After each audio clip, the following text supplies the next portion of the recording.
তৃণমূলের অন্দরের ঝামেলা কি আবারও প্রকাশ্যে? এই প্রশ্ন কিন্তু রাজনৈতিক মহল আরও একবার তুলে দিল। বাংলা সিনেমার সুপারস্টার দেব অধিকারীকে নিয়ে তুমুল বিতর্ক চলছে, আর তার কেন্দ্রে দুই তৃণমূল নেতা। প্রথমে ছিলেন তৃণমূলের মুখপাত্র কুণাল ঘোষ, তারপর শিক্ষামন্ত্রী ব্রাত্য বসুও কটাক্ষ করেছেন দেবকে।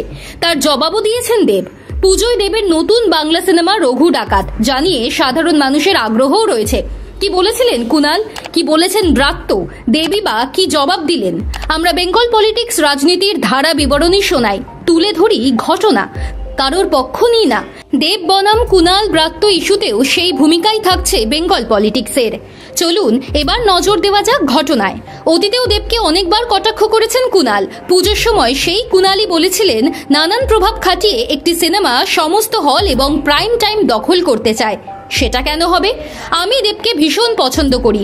দেব ওই ঢাকের তালে কোমর দোলে গানে চমৎকার নেচেছিল।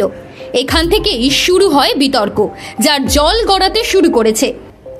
এরই মধ্যে নতুন মন্তব্য ব্রাত্যর। TV9 বাংলাকে দেওয়া সাক্ষাৎকারে ব্রাত্য বলেছেন, দেব কুণালের কি লড়াই হয়েছে আমি জানি না, চারটেই বাংলা ছবি, চারটেই যদি ব্যবসা করে খুবই ভালো। বাকি যেটা রাজনৈতিক অ্যাঙ্গেল রয়েছে, সিনেমার যারা সুপারস্টার তারা কখনো অন্য দলে অন্য নেতা নেত্রীর অধীনে রাজনীতি করেননি। তিনি কমল হাসানও হতে পারেন কিংবা চিরঞ্জীবীও হতে পারেন, তামিলনাড়ুর বিজয়ও হতে পারেন। যিনি সত্যিকারের সুপারস্টার তিনি নিজের দল গড়বেন। ধরুন তৃণমূল কংগ্রেসের যদি কেউ সুপারস্টার হয়ে থাকেন, তার নাম মমতা বন্দ্যোপাধ্যায়, স্টার অভিষেক বন্দ্যোপাধ্যায়, তাঁদের অধীনে অনেকে। কেউ সিনেমা করেন, কেউ থিয়েটার করেন, কেউ চিত্রশিল্পী কিংবা কেউ ডাক্তার, কিন্তু কেউ সুপারস্টার নন। তাই বাংলা সিনেমার ক্ষেত্রে সুপারস্টার কথাটা হাস্যকর কনস্ট্রাকশন।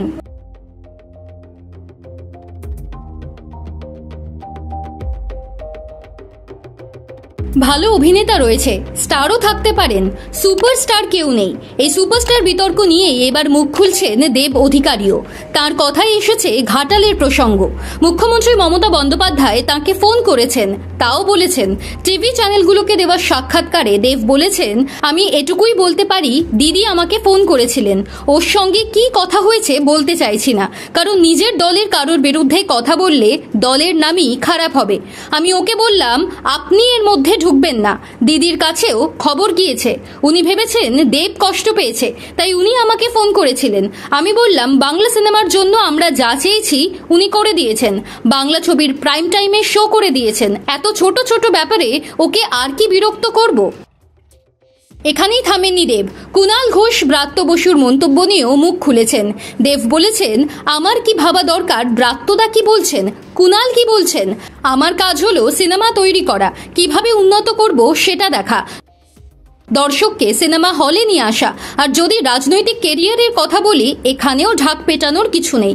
ঘাটালে গিয়ে জিজ্ঞাসা করতে হবে, ঘাটালের মানুষ জানেন। এটা বলছি না আমি সব করতে পারছি, এটা বলছি না আমি কিছুই করতে পারছি না।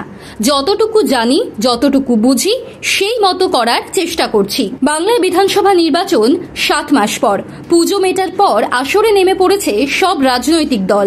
তৃণমূলও নিজেদের স্ট্র্যাটেজি নিয়ে নেমে পড়েছে। তার মধ্যে দলীয় কোনো বিতর্কে দল চাপে পড়ুক তা চাইবেন না মমতা বন্দ্যোপাধ্যায় এবং অভিষেক বন্দ্যোপাধ্যায়। দেব বনাম কুণাল ব্রাত্য বিতর্ক আর মাথাচাড়া দেবে না, এমনই বলছে রাজনৈতিক মহল।